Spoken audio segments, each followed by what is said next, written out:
Where do you see in the Bible what you're doing in Kansas City as far as the House of Prayer goes and the International House of Prayer goes, and 24 hours a day, 7 days a week, prayer and worship? Like, where is that in the Bible?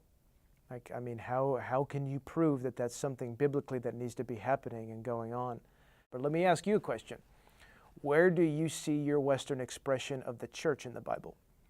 Maybe just what we've been doing for the last 2,000 years within the body of Christ and within the church, just because we've been doing it doesn't mean it's necessarily biblical, which doesn't mean it's bad. I mean, I love the Western church. And I travel quite frequently, and I speak in Western churches on Sunday mornings a lot. And I weep lots of times. I love the body of Christ, and I love the Western church, and I love the denominational church. I mean, I wish every Sunday I could stand at a different denominational church and just be with them, because I love those people. And so I don't say that in a negative sense. But my point is to expose the fact of the matter that just, where do we see that, you've got half-hour worship, maybe 20, 30-minute message, you got an offering time, maybe a children's time, but you got to make sure you're out by noon because the football game starts at 12:30, kickoff. And, and it's just this interesting culture that's been created in the West. And so I think it is good to flip it around as far as the question goes. But now to answer the actual question that I'm attempting to answer here, where in the Bible do we see relevance for night and day prayer and precedence for it, and where do we see evidence for it actually existing? And I think the first place that I go to every single time is Revelation 4. And what's going on in heaven, I believe, should be the kind of our template, it should be our prototype, it should be the archetypical example of what Christianity is. So when I think about Revelation 4, I think Christianity. I don't think something special that John saw. Obviously, it was an amazing experience that John had in Revelation 4 and throughout the book of Revelation. But what he saw in Revelation chapter 4, I believe, is the example of the way Christianity is meant to operate. And whenever you look at the life of Christ, and even more specifically when you begin to look at the Sermon on the Mount, and then you home it down even further, and you get to chapter 6, and you start to look at the Lord's Prayer, it's fascinating that a key part of the prayer that's prayed there by Jesus is that it would be on earth as it is in heaven.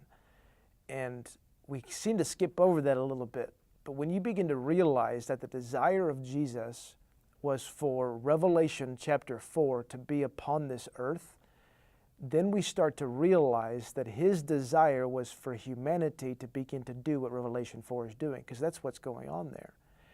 And so you have this dynamic convergence that the Lord desires to take place on this earth in the future, but before it comes to pass in fullness. And Revelation 4 eventually will be on this earth one day. And that's whenever, 1 Corinthians chapter 15, it says that the earth will be handed over to the Father by Jesus after the millennium. And man, we're going to be in a whole other level of glory during that time. I don't know what that's going to be like, but Revelation 4 will be here. I know that much. We're going to hang out with the 4 living creatures. We're going to see the 24 elders, and we're going to be able to experience the throne room, and we're going to understand what John really did see. And because that's his desire. His desire is to put Revelation 4 here. And so if he desires what's going on in heaven to be upon this earth, then that should be what we're after. If that's Jesus' desire, is for heaven to be here, then we need to operate in the spirit of heaven. We need to operate in the understanding that to be any earthly good, you have to be heavenly minded, because that's our home. I've heard the saying before that, this individual is no good because they're no earthly good because they're so heavenly minded. And it's the opposite. To be earthly good, you have to be heavenly minded because heaven's coming back here. And that's the Lord's desire. And we're called to be a people that operate in the Revelation chapter 4 reality because, one, that's in our DNA. That's who we are as humans, to stand before the Lord and to gaze upon his beauty. It prepares, in my opinion, the forerunner ministry, that you cannot be a true forerunner in the coming age and the coming days unless you first have a revelation of the beauty of Jesus, that the beauty of Jesus is the foundation for the forerunner messenger ministry that's being birthed on this earth. And then in addition to that, it's how Christianity is meant to operate at its most fundamental level. Call me a fundamentalist, but the most fundamental expression of Christianity, I believe, is Revelation chapter 4.